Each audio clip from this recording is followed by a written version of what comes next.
உலகெங்கும் வாழும் அன்பான தமிழுள்ளங்களுக்கு அநேக கோடி வணக்கங்கள். நல்ல நேரம் நிகழ்ச்சியூடாக நல்லதே நினைப்போம், நல்லதே நடக்கும், நலமாயிருப்போம். இன்றைய தினம் 3ஆம் தேதி 4ஆம் மாதம் 2025 குருவாசரம் என்று சொல்லக்கூடிய வியாழக்கிழமை. குரோதி வருடம் பங்குனி மாதம் 20ஆம் நாள், சஷ்டி திதி, ரோஹிணி நட்சத்திரம், மரண யோகம். இன்றைய தினம் ராகு காலம் 1:40 மணி முதல் 3:10 மணி வரை. இன்றைய தினம் யமகண்டம் 6:10 மணி முதல் 7:40 மணி வரை. இன்றைய தினம் நல்ல நேரம் 7:40 மணி முதல் 9:10 மணி வரை. இன்றைய தினம் சந்திராஷ்டமம். சுவாதி விசாக நட்சத்திரக்காரர்களுக்கு சந்திராஷ்டமம். என்ன நேர்களே, வாருங்கள் இனி இன்றைய தினத்திற்கான ராசி பலன்களை பார்க்கலாம்.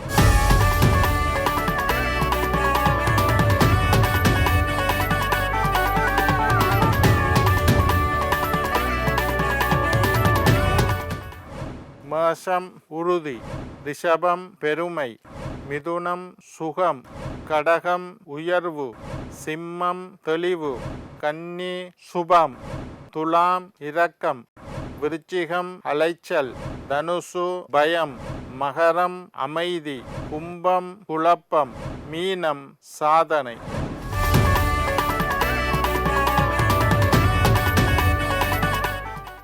ஆன்மீக தகவல் பகுதியில் தொடர்ந்து உங்களை சந்தித்து வருவதில் மட்டற்ற மகிழ்ச்சி அடைகின்றேன். ஒவ்வொரு நாளும் ஒவ்வொரு புதிய அற்புதமான ஆன்மீக தகவல்களை உங்களோட பகிர்ந்து கொண்டு இருக்கிறோம்.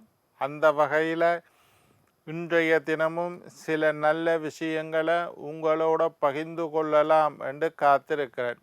எங்களுடைய நிகழ்ச்சிக்கு நீங்கள் தரக்கூடிய ஆதரவு என்னை மகிழ்ச்சி அடைய செய்கின்றது. சரி, இன்றைக்கு என்னத்தை பற்றி பார்க்க போகிறோம்னா, சனி பெயர்ச்சி பலன்களை பற்றி இந்த வாரம் பூராக தொடர்ந்து பார்த்து கொண்டு இருக்கிறோம். கடந்த 29ஆம் தேதி சனி பெயர்ச்சி மேஷம் முதல் மீனம் வரையுள்ள 12 ராசிக்காரர்களுக்கும் சனி பெயர்ச்சி என்ன பலன்களை செய்கின்றது, ஒவ்வொரு நாளும் ஒவ்வொரு ராசியை பற்றி மேஷம் முதல் மீனம் வரை சனி பெயர்ச்சி பலன்களை பார்த்தோம்.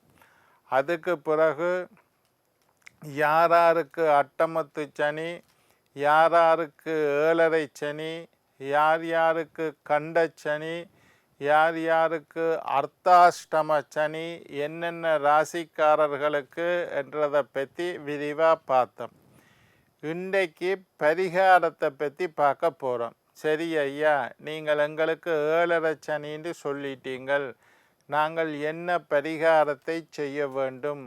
எங்களுக்கு அட்டமச்சனின்னு சொல்லிட்டீங்கள், எங்களுடைய ராசிக்கு அட்டமத்து சனி, என்ன ராசிக்காரருக்கு 7.5 சனி, என்ன ராசிக்காரருக்கு அட்டமத்து சனி, என்ன ராசிக்காரருக்கு அர்த்தாஷ்டம சனி, என்ன ராசிக்காரருக்கு கண்ட சனி என்றதை பற்றியெல்லாம் விவரத்தை பார்த்தோம். நான் சொல்லியிருக்கிறேன், 12 ராசி மொத்தமாக இருக்குது. மேஷத்தில் இருந்து மீனம் வரை 12 ராசி. 12 ராசியில் 6 ராசிக்காரர்களுக்கு சனீஸ்வரன் எப்பவும் கூடாமல் இருக்கும். 6 ராசிக்காரர்களுக்கு நன்மையானதாக இருக்கும். அதுலேயும் சில ராசிக்காரருக்கு மிக நன்மை. எந்த ராசிக்காரருக்கு நல்லது, எந்த ராசிக்காரருக்கு கூடாது என்பதை பற்றியெல்லாம் பார்த்துட்டோம். இன்றைக்கு என்னத்தை பற்றி பார்க்க போகிறோம்னா, அந்த சனீஸ்வரன் சரியில்லை, 6 ராசிக்காரருக்கு கூடாது. சில ராசிக்கு 7.5 சனி 7.5 வருஷங்கள் நடக்கும். அட்டமத்து சனி 2.5 வருஷம் நடக்கும். கண்ட சனி 2.5 வருஷம் நடக்கும். அர்த்தாஷ்டம சனி 2.5 வருஷம் நடக்கும். இப்போ இந்த ராசிக்காரர்கள் என்ன பரிகாரத்தை செய்ய வேண்டும் என்பதை பற்றி இன்றைக்கு பார்க்க போகிறேன். உங்களுக்கு 7.5 சனி தொடங்கிவிட்டாலே நீங்கள் முதலாவது சனிக்கிழமை சனீஸ்வரனை போய் பார்த்துட்டு வந்துடணும். என்ன வேலை இருந்தாலும், எவ்வளவு பிஸியான ஆளாக இருந்தாலும், என்ன வேலை இருந்தாலும் முதல் வேலையாக சனிக்கிழமை கோயிலுக்கு போய் சனீஸ்வரனுக்கு எள்ளு தீபம், கோயிலில் எள்ளு தீபம், எள்ளு எண்ணெய் எள்ளு முடிச்சு போட்டு ஒரு தீபம் வைப்பினம், எள்ளெண்ணெய் தீபம் என்று சொல்கிறது. நல்லெண்ணெய் விட்டு எள்ளு மூட்டை கொண்டை விட்டு நல்லெண்ணெய் விட்டு தீபம். அந்த தீபத்தை வாங்கி சனீஸ்வரனுக்கு ஏற்றி வையுங்கள். அதுக்கு பிறகு உங்களுடைய பெயர், நட்சத்திரம், ராசி, லக்னம், கோத்திரம் எல்லாம் சொல்லி சனீஸ்வரனுக்கு ஒரு அர்ச்சனையை பண்ணிடுங்க. காலையிலேயே இதை செஞ்சுட்டு நீங்கள் வேலைக்கு போகிறாக்களாக இருக்கலாம், பள்ளிக்கூடம் போகிறாக்களாக இருக்கலாம், உத்தியோகம் போகிறாக்களாக இருக்கலாம், வியாபாரத்துக்கு போகிறாக்களாக இருக்கலாம். காலையில் ஒரு முறை போய் சனிக்கிழமைண்டா சனீஸ்வரனுக்கு எள்ளு தீபம் ஏற்றிட்டு வாங்க. இல்லை ஐயா எங்களுக்கு காலையில் நேரம் இல்லை, அப்போ மாலை பொழுது வேலையால் வரையக்குள்ள மாலை பொழுதில் போய் சனீஸ்வரனுக்கு எள்ளு எண்ணெய் தீபம் ஏற்றி வழிபாடு செய்யுங்க. இது வார வழிபாடு, வாரத்துக்கு ஒரு முறை. சனிக்கிழமை கிழமையில் ஒரு நாள் வரும். அன்றைக்கு முதலாவது விரதமாக இருக்க வேண்டும்.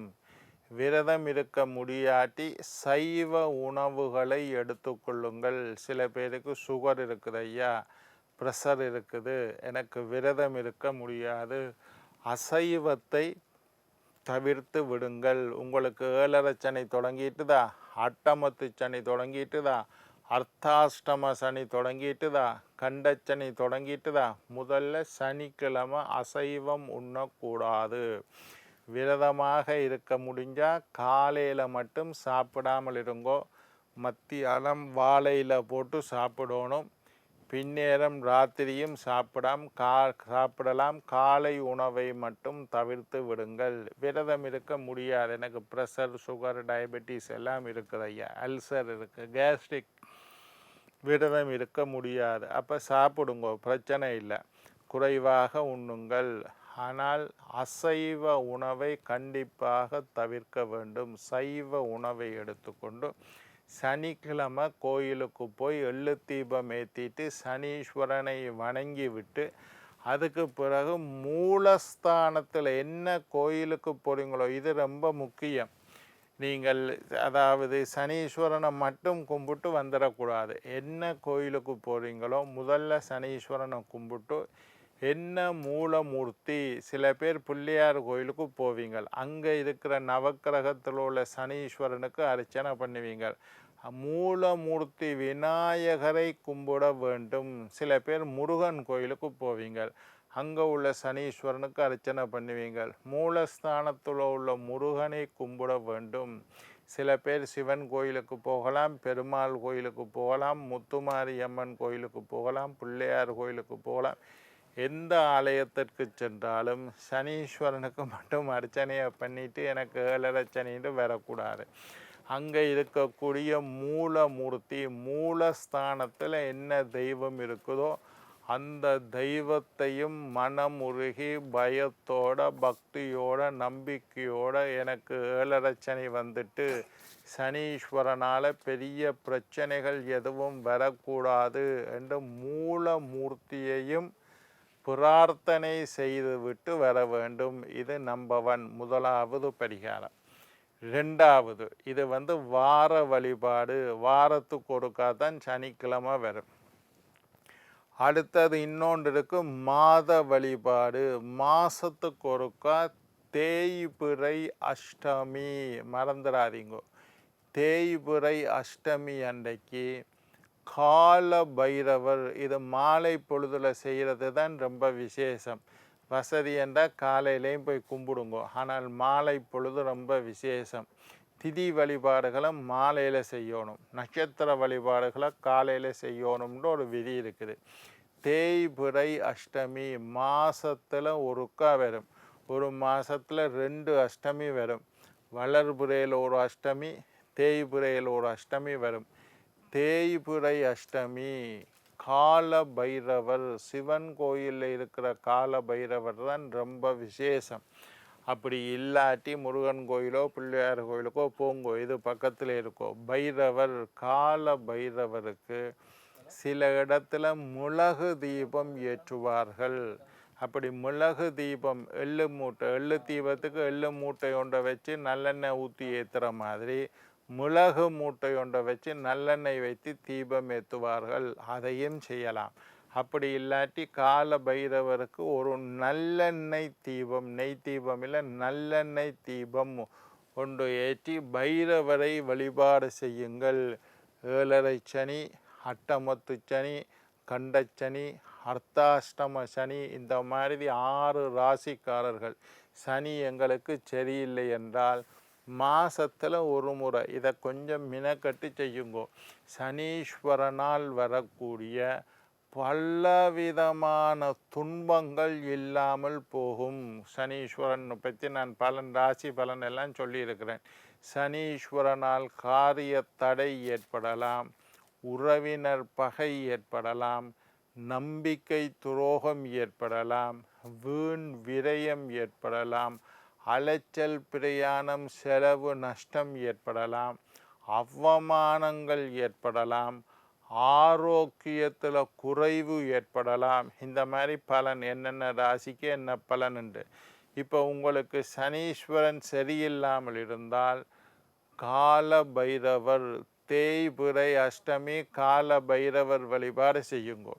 டெய்லி ஆஞ்சநேயர் வழிபாடு செய்யுங்கோ. இந்த வழிபாடுகளை செய்து வந்தால் சனீஸ்வரனால் வரக்கூடிய துன்பங்கள் ரொம்ப குறைஞ்சு போயிடும். என்ன நேர்களே, நாளை மற்றொரு நிகழ்ச்சியில் உங்களை சந்திக்கும் வரை உங்களிடம் விடைபெறுவது உங்கள் ஜோதிட சித்தர் டாக்டர் ராஜராஜ குரு.